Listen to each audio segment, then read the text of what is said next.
Nah, sakit itu dibagi tiga. Nanti ada hati yang tersakiti, ada hati yang disakiti, ada hati yang berpenyakit. Kalau tersakiti artinya hati yang sakit karena diri sendiri. Jadi kita yang mengizinkan sakit. Kalau disakiti berarti ada orang yang menyakiti kita. Kalau hati yang berpenyakit berarti ada penyakit yang kita buat sendiri ditambah ada orang yang menyakiti kita. Selesai.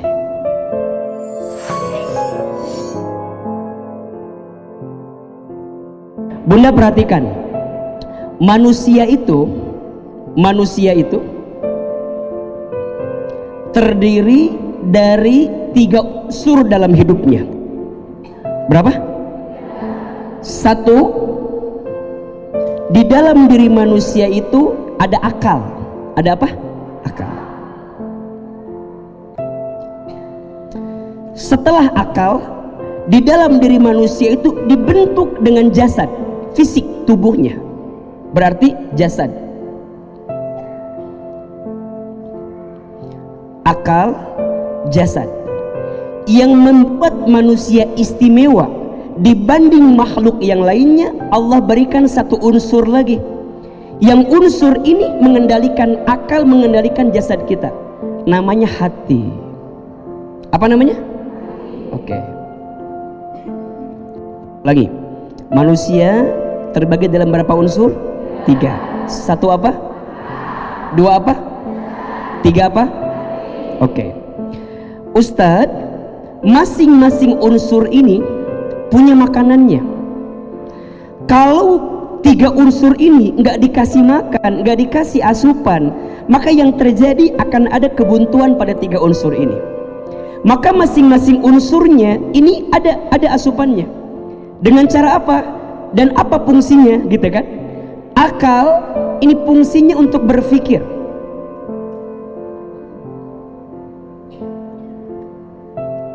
Jasad ini fungsinya untuk bergerak.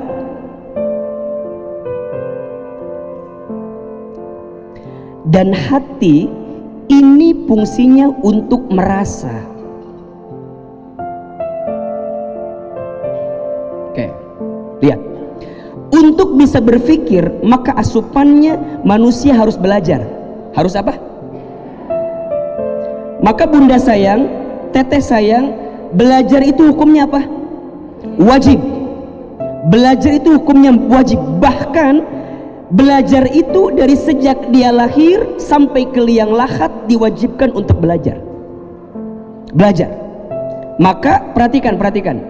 Ayat yang pertama turun kepada Nabi SAW, wahyunya berbunyi apa? Iqra bismi rabbikal ladzi khalaqal insana min Iqra wa rabbukal alladzi 'allamal insana ma lam. Pertama diperintahkan untuk belajar, membaca, melihat.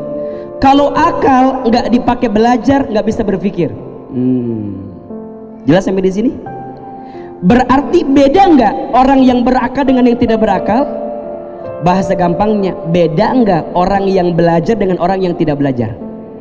Beda. Bunda, orang itu kenapa pendidikannya ada berjenjang? Yang diajarkan apa sih? Salah satunya yang diajarkan adalah sistematika berpikir. Makanya mohon izin ya, anak SD, SMP, SMA, S1, S2, S3, beda nggak berpikirnya? Karena sistematikanya beda berpikirnya. Di S1 kita ada skripsi, di S2 ada tesis, di S3 ada disertasi. Itu masing-masing ada sistematikanya. Makanya orang yang belajar dia bisa berpikir. Makanya mohon izin, kalau orang, Ustadz boleh nggak orang nggak sekolah tapi bisa berpikir? Bisa, asalkan apa? Belajar. Karena belajar mungkin nggak harus di sekolah, dimanapun juga bisa belajar, betul? Tapi sekolah penting atau tidak? Mengajarkan apa? Sistematika berpikir. Jelas sampai di sini? Akal dikasih asupan dengan cara apa? Belajar, membaca agar bisa berpikir. Jasad, bagaimana asupannya? Kalau lapar, Kalau haus, kalau capek, itu asupannya. Kalau biar sehat, olahraga.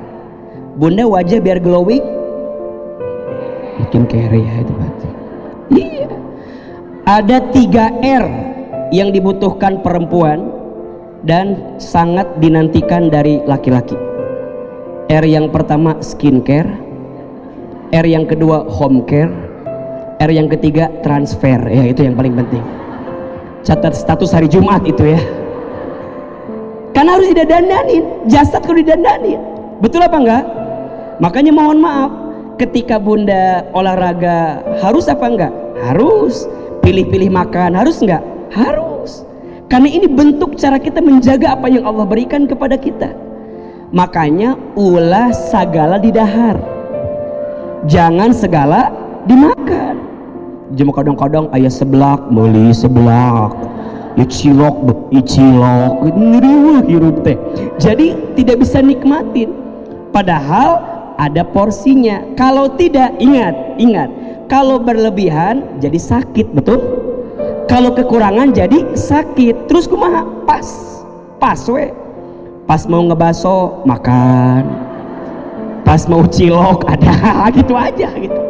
Tapi tubuhnya tuh jadi sehat, ini pentingnya. Makanya perhatikan ya, yang paling penting dalam diri kita jangan sibuk mempercantik fisik kan. Tapi nanti yang ketiga ada hati. Nah, kalau akal aja dikasih asupan, kalau dikasih asupan, maka hati harus dikasih asupan atau tidak? Harus. Kenapa Karena hati ini mengendalikan semuanya. Punten ya, hati sakit ngadadak tah jadi cangkeng, sakit badan ya nggak? Hati sakit jerawat, betul nggak? Ngaruh nggak? Hati sakit stroke ringan bisa. Hati sakit sesak nafas. Jadi hati itu menentukan. Ini sesuai dengan yang Nabi sampaikan. Apa kata Nabi? Di dalam tubuh manusia ada segumpal daging, yang jika segumpal daging ini baik, baik semuanya. Dan jika segumpal daging ini buruk, maka buruk semuanya. Apa itu? Ala wahiyal qalb. Itu namanya hati. Dalam bahasa Arab, hati disebut qalbu. Catat, jangan sampai salah. Bukan kalbu, tapi qalbu. Kalau qalbu artinya hati, kalau kalbu artinya anjing, mohon maaf. Jadi kalau bunda bilangnya kalbu, anjing berarti. Ustadz, hargai kalbuku, berarti hargai anjingku. Tapi kalau qalbu artinya hati. Kenapa disebut qalbu dalam bahasa Arab? Hati itu, qalbu itu berangkat dari fi'il madhi qallaba yuqallibu, sesuatu yang mudah terbolak-balik. Jadi hati itu mudah terbolak. Kadang hati ini bersih, kadang kotor. Maka nanti hati dibagi 3. Satu, ada yang disebut dengan qalbun mayyit, hati yang mati. Hati yang apa? Udah mati, keras hatinya, keras. Apa contohnya Ustadz? Dia menolak kebenaran dari Allah Subhanahu wa ta'ala. Nolak. 2, ada yang disebut qalbun marid, hati yang sakit. Apa? Sakit. Hati yang sakit kenapa Ustadz? Karena ada penyakit hati. Apa penyakit hati itu? Sombong, ujub, takabur, iri, dengki, betul?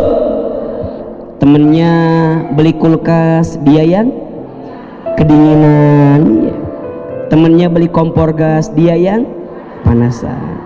Temennya beli mobil baru, dia yang ketabrak. Iya. Temennya masang parabola, dia minum Paramex ya. Temennya ganti iPhone Pro Max, dia minum Promah ya. Pokoknya mah penyakit hati we. SMS, susah melihat orang, senang melihat orang. Hati-hati bunda, teteh sayang, kalau hati sudah sakit berpotensi mengantarkan penyakit yang lain. Fi qulubihim maradun fazadahumullahu maradha. Di dalam hati mereka ada penyakit, yang penyakitnya mengantarkan menambah penyakit yang lainnya. Makanya Bunda catat, kalau benci jangan benci berlebihan, kalau marah jangan marah berlebihan, kalau kesel jangan kesel, malah kalau bisa mah jangan marah, jangan kesel. Tapi kan kita manusia, kadang-kadang ada keselnya, betul nggak? Ya udah kalau gitu jangan berlebihan, karena semua sikap hati yang buruk berlebihan mengundang sesuatu yang tidak baik dalam hidup kita. Makanya nanti ada satu penyakit namanya skizofrenia. Apa? Skizofrenia itu kira-kira beginilah, penyakit yang datang karena kegelisahan yang berlebihan di hati sehingga mengundang was-was. Dan ingat, was-was itu pasti dibisikin sama siapa? Syaitan, berangkat dari jin. Makanya nanti seseorang yang banyak was-was, banyak khawatir, banyak gelisah, yang berlebihan mendekatkan dia didekati oleh makhluk yang lainnya. Makanya langsung istighfar. Kalau Bunda lagi kesel, istighfar. Maka mohon maaf ya, kalau orang udah marah berlebihan bisa berbuat macam-macam kan? Betul nggak? Bahkan mengambil nyawa seseorang karena nggak terkontrol itu hatinya. Makanya kudu banyak istighfar. Lihat suami, iya benar, kemudian kesel, ya Allah kesel. Ingat, kalau Bunda kesel ingat lihat suami, ingat Ustadz Hilman.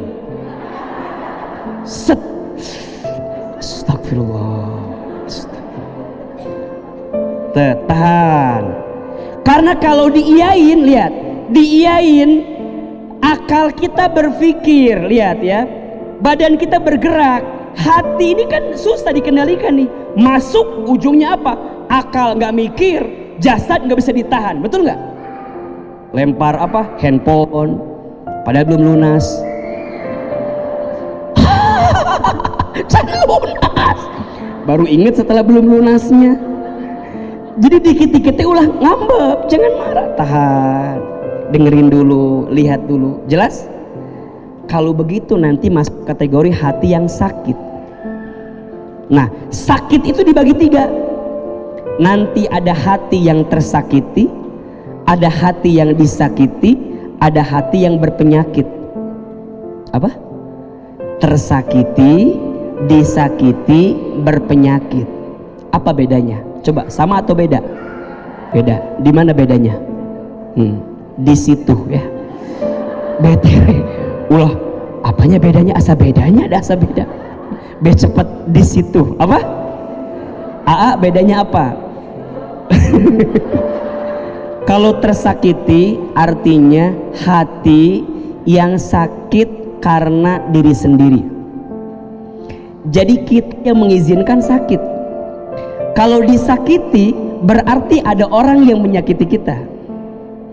Kalau hati yang berpenyakit berarti ada penyakit yang kita buat sendiri ditambah ada orang yang menyakiti kita. Selesai.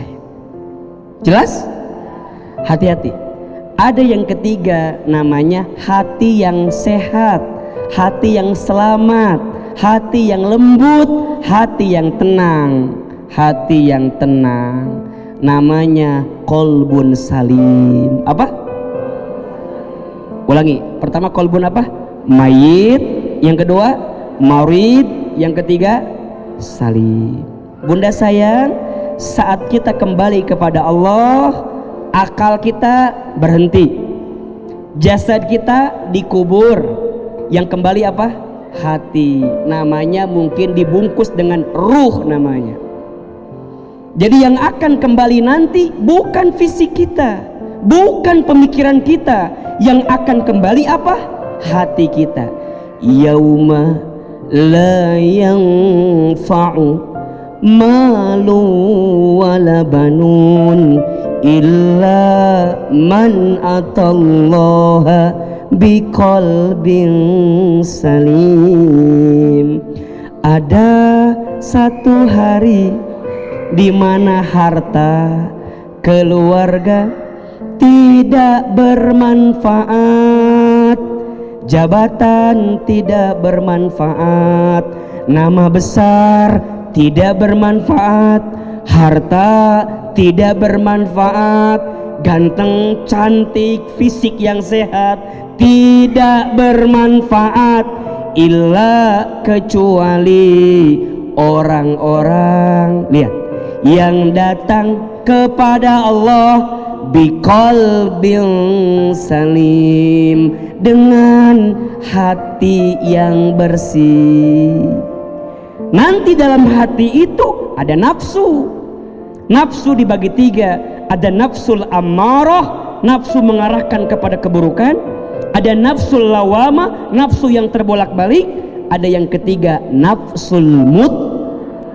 Dan kita berharap Allah memanggil kita dengan itu, ya ayyatuhan nafsul mutmainnah irji'i ila rabbiki radiyatan mardiyah fadkhuli fi ibadi wadkhuli jannati.